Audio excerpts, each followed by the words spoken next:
So today we will discuss how to compute the value of voltage in this circuit.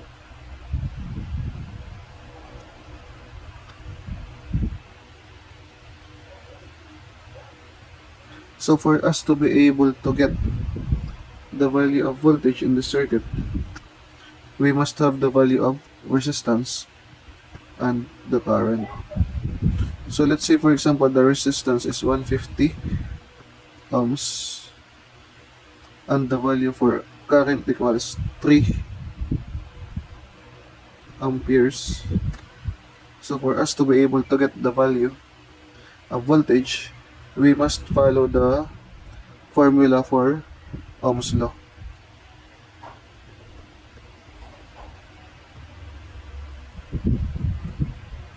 Where V equals I times R. So V equals 3 times 150 ohms. So V equals 150 times 3, that is 450 volts. So the value for voltage is 450 volts. So you must know how to follow this magic triangle in getting the quantities.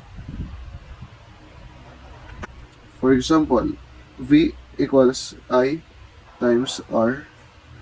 I equals V over R, and R equals V over I. So that's all. Thank